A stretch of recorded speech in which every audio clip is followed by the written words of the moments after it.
Good morning, Saturday morning here on Clocking the Gallop, and I'm joined by Lyall Cooper for today's preview. There's racing on the inside track at Turffontein today. Both of us will be there in different roles. Lyall, you presenting. I'm up in the commentary box today for 9 races. It's going to be another hot day today, but there was a 30% chance of thunderstorms. Have they got that right? I doubt it, but I hope they're right, Nico. We really need the rain. Even if we have to sit there and wait and let the thunder showers go, we need it. It's time. Okay, it's about 28 or 29, so it's a bit cooler than it has been during the week. Yeah. We've been over 30 during the week, so just a bit lower than that. Track condition good, penetrometer 21. We're on the inside track again.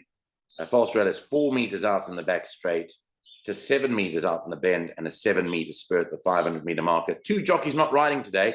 Now, Lyall only had the one ride. He had the ride on Super Silvano.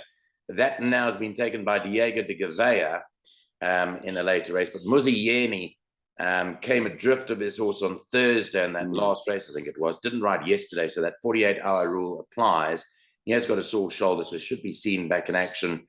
Well, he's effectively back in action, can be back in action from tomorrow onwards. So we wish Muzi a quick recovery. Okay, Lyall, what does the card look like? I'm worried about this card, Nico, because so many of them are coming back from rest. So this card could be good, but it could produce quite a few results because of the fact that a lot of the horses are coming back. They're having their prep runs for bigger races coming on. So I'm a bit nervous of this card, Nico, to be honest. Okay, well, let's run through it and see what we can come up with together. I'm going to share the betting screen now for the races. Let's go to the first of 9 today, which is an early start for us at 12:05. It's a maiden over 2,000 meters. Changes in race 1, there are none as of 8 a.m. this Saturday morning, which is when we are recording this. Let's have a look at it. The money is for number 4, Sky Jet, opened up at 5-2, is now half those odds basically, into 13-10. So that is the money horse here. 28-10 Atlantic City, 4-1 Prime Example, and 7-1 Alphatic and Libeccio. The money on this favorite already, Sky Jet, they've taken the bigger prices. What do you suggest? Yeah, I think this is the right one, Nico. Sky Jet, son of Ideal World, will love the 2,000 meters. Alec Laird's comments, nice horse, was green the first few. Last time out, the pace did not suit, and he's above average. So that's good enough for me from Alec's mouth. I think he'll improve a lot. Number 5, Prime Example, good run last time out, finished just in front of Merciful, who I think's got a bit of a sneaky chance as well with Pierce Stradum. And then obviously number 7 after an improved run last time, and then the one Atlantic City who's quite exposed. So I think for me, number 4 Sky Jet's the right one here, Nico. I don't know if you've got any comments from Mike de Kock about number 3 Alphatic. Now, he's been off the track a long time. I mean, he made his debut on the opening day of the season last year, 2021, and he hasn't been seen since, but he's well bred. The mother, yes, Anha, is a half sister to the well-performed Socrat, who's now at stud. So it comes from a terrific pedigree. I don't know whether you had any comments because he's been gelded now. Yes, Mike said obviously had a knee chip. He is capable and he is fit. So good point, Nico. Yeah. Okay, I just didn't know much about him. I'm just a bit concerned where he fits into the picture. But outside of that, when I had a look at this race, it also does point to Sky Jet. I was just a bit concerned about the Cox runner here, the 7-1 chance Alphatic, and hopefully we'll be able to see him on the track and make a comment a bit later on as to what he looks like. Okay, race 2 is the start of the bipod. It's off at 12:40. It's a middle stakes over 2,600 meters. Here, number 5, Great Affairs, ridden by Keegan de Mello. That's a jockey change. Number 6, Afrod. The blinkers come off and the cheek pieces go on Afrod. And if we look at the betting now, the favorite in the race is number 2, White Fang. In fact, no, it's not. It's Arlington Action, just narrowly. 7 Arlington Action, 18-10. 2 White Fang. They renewed their rivalry 2-1. And then outside of those, 11-2 Southern Star and Great Affair. 7-1 Captain Course. There's money for that from 12s to 7s. What did you think of this long distance race?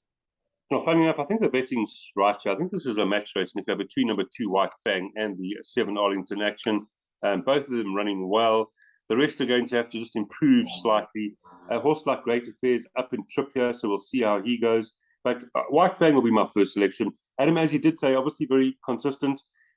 He's in a good space, and he likes the going on top. So as soon as the rain comes, not that he'll lose his form, but I don't think he'll be as effective. So today, White Fang for me from Arlington Action, and then Great Affair if he stays. I thought he could be a bit of a danger. I don't think there's too much else. I mean, obviously 4 and 6 if you're playing wide, but for me, 2 to beat home number 7. Now, interesting you mentioned Great Affair, Lyall, because I think he'll absolutely relish the trip. He's my first choice, funny enough, is Great Affair. Okay, good. I'm taking a position on the run to Chewbacca. We have to go back to Scottsville to April this year, where he ran 1.4 lengths behind Chewbacca. And I think if you go back to one of the feature races in Natal, Chewbacca ran 6th or 7th in a feature stayers race. It might have been the Gold Cup. I'll just quickly have a look. But on that run, I think Great Affair is going to get this trip. And I've taken a position here that I think he'll go close to winning. I do like White Fang, but Diego de Gavea rides it for the very first time today. And one wonders, what will happen there. He's been riding very well, though, for the Aussies, hasn't he? His strike rate at the moment is phenomenal, by the way, Nico. Diego. Absolutely, yeah. When you look at their strike rate, it is very, very good. But, so look, I've taken a position on that, but I'm obviously wary of the horses that Arlington Action and White Fang that run together all the time. Just quickly, I'm going back to that Chewbacca just to see which race it was. It was the, just hang on a second, Chewbacca, there it is here. The Gold Cup. It ran 5th in the Gold Cup, Chewbacca. And it was beaten 2.45 lengths by Shangani. Shangani gave it 5 kilos, but the point is that it ran that well in the Gold Cup to suggest that Great Affair can be thrust into the mix over here. Right, let's move on to the third race, the start of the PA. I like what you say, Nico. So Barpot would go 275. Thank you. Okay. I agree with you. That's a nice conclusion. Okay, let's move on to the third at 1:15. It's a middle stakes, 1,000 meters they run over here. Let's go to the changes in the third. Number 5, Ipico, is going for 4 in a row. Richard Faree takes them out now from Muzieni, who's indisposed today. Now, when we look at the betting, Ipico is at 14 to 10. We've then got Taikonaut, who's been backed in from 9 to 2 to 5 to 2. So all the money is for Taikonaut. 11 to 2 about Big Eyed Girl, 7 to 1 Chayavana, and 8 to 1 Rosara and Flower Bomb. Give us your thoughts here. Do you agree on these money horses, Ipico and Taikonaut? Yeah, it's a good little race, this one, Nico. I'm leaning towards Taikonaut, the son of Twice Over. JP van der Merwe for Roy Magna. Those last 2, very unlucky. There's plenty more to come from him. He'll be my first selection. I also like a bit of Rosara, coming back from a rest at 93 days. So that price, certainly have a bit of an each way with Ryan Munger aboard. Merit rating at the highest, as is the case with number 5, Ipico. But Ipico's got a lot of improvement to come. But I thought that Rosara could be on the scene here and runs well fresh. So for me, 6, 3, and 5. And there are also horses like number 4, 7, and even number 8 over the page that could be dangerous, but we can't tip them all. So I'm going Taikonaut. Okay, so Taikonaut makes his seasonal debut, comes off a nice handy weight of 54 kilos. He's been backed in, as you can see, from 9 to 2 now into 9 to 4. So his odds have been slashed in half. I like your thinking here on Rosara. I don't know whether you can see my book over here, what it says there. No, can't see it. Nope, I'm on my phone, so I can't. Runs well fresh. Yes, I've got the same thing. Runs well fresh. Can you see mine? I don't know if you'll be able to pick up mine. Runs well fresh. Look at the. Oh, yeah, there it does. Yes, yeah. So we've made exactly the same point about Rosara. I think she'll run a forward race. Now, you'll hear whether or not she's in contention, because the Fortune team have now bought the private box right next door to the commentary box. Oh, no. And that for me, we've had some very loud connections around us. The late Eddie Habib and the Tyrone Zaki box used to be on our right as you look out on the course. But the Fortunes have now taken the left-hand box, and you will know what I'm talking about. Ashley Fortune. And Andrew, for that matter. If their runners are in contention, I don't think even I'll be able to drown their sound out. So, if Rosario wins, you will hear Ashley Fortune screaming alongside your commentary. Correct. So I'm just making people aware, not only that one, but any Fortune horse, if it comes up on the inside track of Turffontein, there'll be a hell of a noise. Anyway, I give it Pico a chance, obviously. It's going for 4 in a row. I give Taikonaut a chance. I think that he's a fair sort. So I made it between those ones in the third. Let's move on to the start of the pick 6. The all-important pick 6, race 4, is a progress plate for 3-year-old fillies. It's run at 10-2. It's over 1,450 meters. And here, number 2, Ororari Gold, is the mount of Cabello Matsunyani. Also, they put blinkers on our Ben Mag horse, Ready to Fly. Now, she makes her seasonal debut as well. Mike de Kock coming through and saying, we're trying the blinkers on. And he says that she'll run a good enough type of race. He really thinks pretty highly of Ready to Fly. But the money here, early money, was for Captain Peg, who has young Siyanda Sasiba on for the first time, backed in from 5-2 to 18-10. There's now a bit of support for both Rock the Fox and Ororari Gold. They 3-1 and 7-2. And then Quantum attracted some support, number 7, into 6-1. Let's get your thinking here. Obviously, these 3-year-old fillies up against each other. It is at conditions type weights here because of the number of wins that the horses have. So the more number of wins, the more weight you carry. But Siyanda Sasiba takes 4 kilos off Captain Peg. What's your first choice? Nico, this is a race. Now, this is what I was talking about earlier when I said that the rest, this is where the rests become a bit of an issue. So Captain Peg, Ororari Gold, Cold Hard Stare, they all racing fit. But I'm still going to lean towards Rock the Fox. Sean Terry, Kelvin Abib, that run last time in the Group 1 was absolutely brilliant. 55 kilograms, dropping in trip here.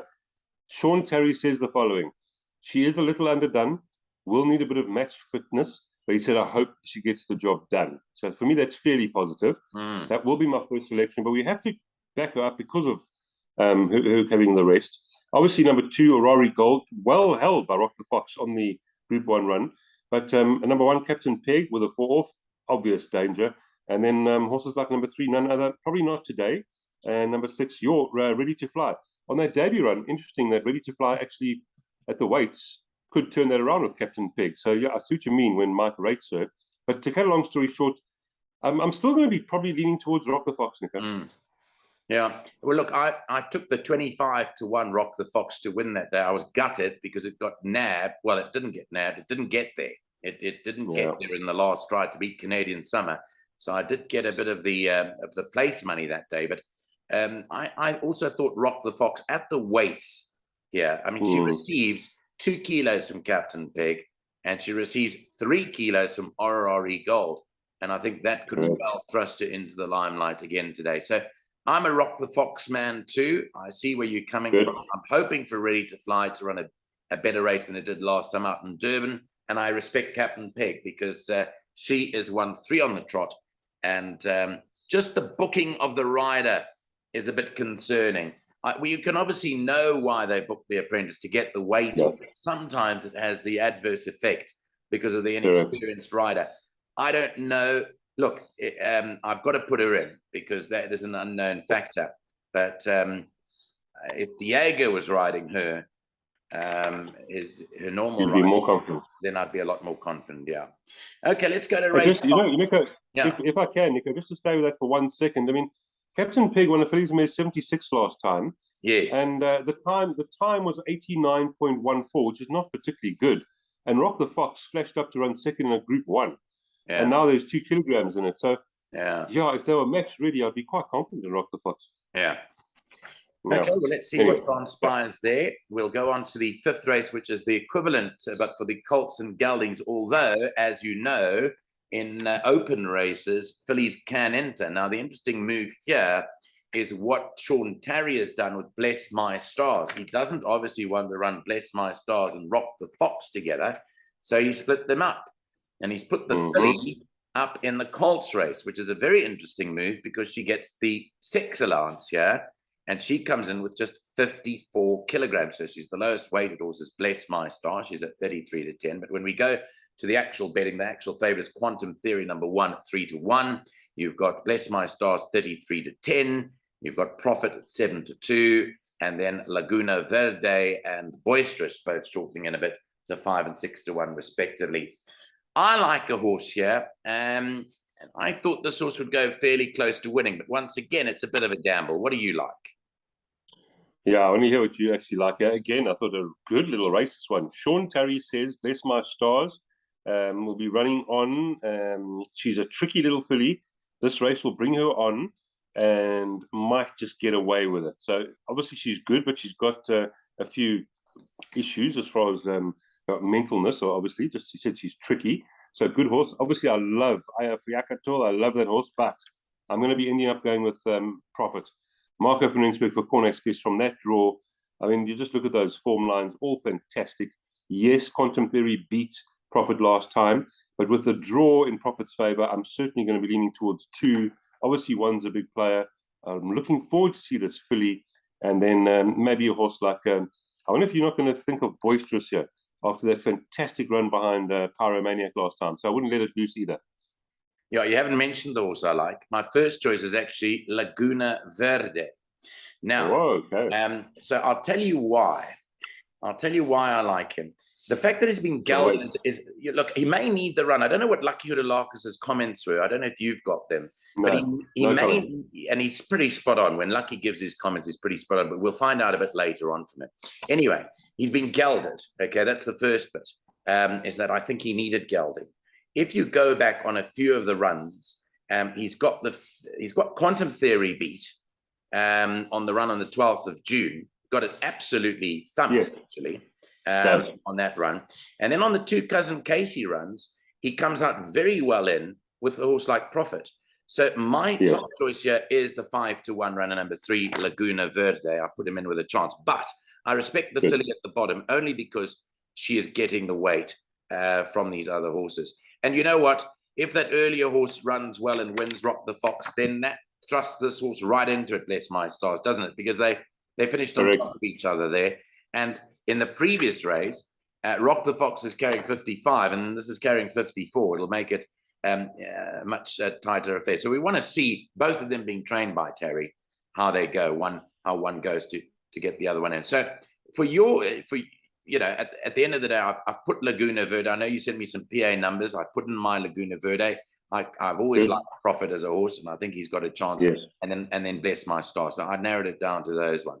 By the way, the pronunciation of the 5, it's been going around. Now, I have to commentate on this, I think, for the first time, although I might have called it first time out on the 8th of May. Yes, you did. And I think I called it Yala Yokel. I've looked it up again. No, I'm now going to call it Aya Flatya Yokel. Okay, that's not bad. It's not bad, but you're leaving out a vowel or 2. So I'm gonna call it Aya Flatya Yokel. Now, whether that's right or wrong, and whether there is any or are any Icelandic people out there that would like to correct us, come up to the commentary box and call it yourself. Nico? Yeah. You just Google it and listen, because yours is a bit short. I call it Ayafayakatul, and I know I'm missing a vowel in there because it's just, I can't say the whole thing. It's too hard. Yeah. Well, look, you know, I remember when this horse was bought at the sales, and the owner, Sturgia Parisis, came up and said, "Good luck to you when you commentate this horse." It's tough. I said, "Well, aren't you going to change the name at least?" So he said, "No, we're definitely sticking with the name. We're not going to change the name." Anyway, right. Yeah, good one. And then, Nico, one more thing. Yes. One more thing with your Laguna Verde. Takenaut, of course, if Takenaut comes through to win, that really boosts your horse as well. Yeah, that's for sure. Look, there's ifs and buts with it, but I'm willing to take the 5 to 1 this morning at 8 o'clock in the morning. Okay, we move on to race 6 at 3 o'clock. It's a merit rated 80 handicap. It's over 1,800 meters. Let's just have a look at the changes. Now, I don't know if I gave you the change in the previous race that Diego de Gavea is actually riding number 1, Quantum Theory. I don't think I gave that change. Oh, was it not? Is it not Josh Solomon's? On Quantum Theory, I'm talking about in the previous. Oh, sorry, wrong race. Got you. In this race, number 1, Tyrus Express is Joshua and Solomon's. You're right about that. Scratch number 10, Player. Those are the changes as we have them on race 6 here. Okay, let's go to the betting. The favourite is the very consistent 5th of July at 33 to 10 with Fire Lord, who's bidding for the hat trick today at 7 to 2, 4 to 1 Romeo's Magic, and then 4 to 1 Elusive Swan. A very, very competitive handicap race, isn't it? Yeah, it's not an easy race, this one. Mike Cook did say if staying, or should stay the 1,800 meters, and I can't remember exactly what else he said there, but obviously coming back from a rest, so hoping for a good run. And did he have the other runner in here? No, it's just that one. Nico, again, yeah, you're right. It's not easy. 5th of July, because of the weight turnarounds. I'm going for this one. I know it's the favourites. I don't like tipping favourites, but on that Jamaida form line, nice form line. The second bind Elusive Swan is 1.5 kilograms better off with Elusive Swan. The Romeo's Magic form line, 1 kilogram better off with Romeo's Magic. So at the weights, I think 5th of July is a big player. I do like a bit of Romeo's Magic again, although held by number 2, Elusive Swan, on the Jamaida form line. So this is going in circles here. But 55 drawn 1. Then, of course, Elusive Swan, who's always thereabouts. And my value bet for the race is going to be number 6, Duke of Rain, with Craig Zaki aboard. That run behind Vanderbilt, if can reproduce anything like that, would be very dangerous here. Yeah, that's the first run behind Vanderbilt. The last time it didn't seem to find its way home in the 10 lengths behind Vanderbilt in its run on the 25th of August. Yeah, it's very competitive. Consistency, it could be a consistency reward for 5th of July because he's always there or thereabouts, and I think he's got to have a big chance. Romeo's Magic is another one that's been ultra consistent since they took the blinkers off him. He's certainly come to light, and he's run some good races. He comes in with a nice galloping weight of 55. The only dark horse in the race for me here, and it's the return to karting for trainer Gavin Van Zyl. Now, you'll know that Gavin Van Zyl's runners last season were really good, hey? I mean, he brought them up, he trained them well out at Turffontein, and they ran very good races. Now, the only run that Tababuya has had at Turffontein on the inside track, it romped by 7 1/4 minutes. It really romped, and it didn't have the best of draws. It also hasn't got the best of draws today. In fact, it's got the worst of the draw at 9 out of 9 with a scratching of player. But I don't think you can leave it out, Tababuya, the 10 to 1 chance. And the reason is because of that good win at this track and its only visit here, and the fact that Gavin Van Zyl is back, knows what he's up to. He's a veteran trainer now. And, I'd throw that one in the mix too. But I don't know whether he can win it. I certainly think that he'll be on the premises. So for me, 5th of July, Tababuya, maybe Fire Lord, depending on how confident the yard are, and Romeo's Magic. I narrowed it down to those ones. Like it. And the 5 horse owned by Gary Player in partnership, because Player's scratched, that's quite fitting that. Yes, It's a competitive run. Gary Player invested quite heavily at the recent sales. Good. At the 2-year-old sale, he bought quite a few horses. He's getting really interested in the game again, now that he's spending a lot of his time here in the Western Cape. Anyway, let's go on to race 7. It's a Pinnacle Stakes over the mile trip in race 7. The changes with Lune Toto not riding number 3, Super Silvano's Diego de Gavea now. They haven't got a rider yet for Perfect Witness. So I did speak to Alistair Cohen last night, and they were still at 6s and 7s as to who to replace Muzi with, because she is a very good filly, Perfect Witness. And there's she's certainly one of the top of the board here, but there's no rider for her yet. And then you could put a compression mask on number 10, Bard of Avon. Now, the last 3 races I didn't have a look at, so I don't really have an opinion, but I would like you to go through what you think. Out of the Darkness is the favourite here, a weak one at 7 to 2. Perfect Witness, the filly, is at 4 to 1. 9 to 2, Super Silvano. 5 to 1, Asterix, who now races in the Verner's Silks. 13 to 2, Zeus. And then 7 to 1, Irish Tractor. Very, very competitive. Who do you make the horse to beat? This is where we spoke about the rests. They're all coming off a rest. So as far as the horses, Perfect Witness on form, she's definitely the one to beat. 53, drawn 2. I did catch Shepherd at the course on Thursday. Yeah. I said, Shepherd, how is she? He says she might need the run. So I'll try and catch Alistair and Candice just to check there. But wow, I mean, the form lines literally speak for themselves. On paper with 53, she should be hard to beat. Number 1, Asterix. We'll see how Asterix goes after his rest. Again, the form's all there to see. I mean, beating Sparkling Water, giving 2.5 kilograms. I don't need to add to that. So Asterix on his best. He's a massive player.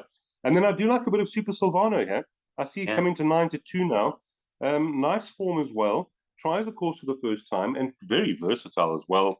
And then over the page, obviously number 7, Out of the Darkness. I didn't think this one should be the favorite, though, to be honest. Yeah. I thought, for me, 8 and 1 to be the favorites. But to mention Out of the Darkness's form line as well, you've got William Robertson and Safe Passage there, which are fantastic runs. So good race, Nico. Even though she might need the run, I'm going to lean towards Perfect Witness. Yeah, so we don't know who the rider is yet, but they've got to get a lightweight rider. I don't know who they're going to lean towards. That is just conjecture if we do have a guess at it. But still, there is no rider as at 8:30 this morning on a Saturday. Yeah, this is very competitive. You mentioned Super Silvano. I think he's a nice horse, and he's obviously up here for the feature races. They're going to put him into the features, I think. A very interesting race. Out of the Darkness, I think, is an up-and-coming horse. I think he'll go pretty well today. Like you mentioned, the filly Perfect Witness ran a great race to Puerto Manzano last, but as you mentioned too, the rest factor is a big one. Most of these are having their first run in the new season. So that race, tread warily. Tread very warily. Maybe. Almost, yes. Almost field there. Okay, race 8, 4:10 for the fillies and mares, 98 divided handicap. It's over a mile. Here you can scratch number 7, Dancing Arabian. So only 6 runners participate. Number 5, Peyton's Tears, is the mount of J.P. van der Merwe. Tongue Tie goes on 3, Mike's Chicken. The favorite, Magical Flight. Well, she got her mojo back. She got her confidence back winning last time out. And she won that really well. She's 18-10 from 5-2. 7-2, Hollywood Bound. 9-2, Sister Light and Peyton's Tears. Your thoughts? My thoughts, well, Hollywood Bound will be the one for me. She is coming off a rest. But Randall Simons, Roy Magna, has run well fresh as well, notably. Drawn 1. And on those last few runs, I think a big chance here, despite the 58 kilograms. Respect for number 6, Magical Flight. As you say, very much in form, but she's up in class. And she did win last time in a poor time, must say that, but she's got 52 kilograms. So she's certainly going in, but I wouldn't be jumping on her. And then number 5, Peyton's Tears. Wow, it's about time she came through and won a race. If we go back to from here to Eternity form line, she was just under 2 lengths behind Hollywood Bound and is 4.5 kilograms better off. But this is not the first time I'm talking about her and her form lines. She needs to come through and do the job. And then a bit of value, I thought Kafuti, the daughter of Flower Alley, 189 days off though. But Mike de Kock did say well and include. On best form, she'd be a player. So long story cut short. Yeah. I'm going to go probably each one Hollywood Bound. Yeah. Okay, well, we'll go Hollywood Bound there. Magical Flight, you mentioned, is a huge step up. I mean, she picked up a 5-point penalty, but the fact is she's running it from a fillies and mares 80 to a 98. It's a huge step up in class. We liked her last time out. I think you and I did the show. I thought she'd go close to winning, and she did. She won it really easily, but today is a different kettle of fish completely. I would default to your choice to Hollywood Bound because I know that we've always liked her, and she comes from a 1 draw. She does race well fresh too, which is a good thing. And Clafuti, there's interesting comments of Mike de Kock there. Yeah, that's got to be a runner too, even though it has to carry 61.5.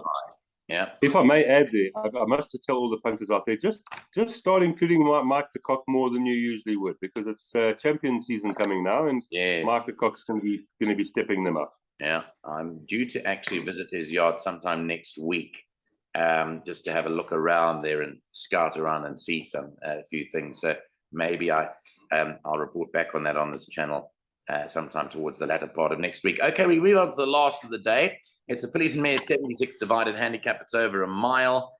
And in race 9, the jockey changes for number 8, Cerulean Dancer, who I think you liked at a big price last time out. Cabello Mazzignani rides that. And that's the only change in the last of the day. Let's go to the betting for the last. Well, the money did come early for this high roller.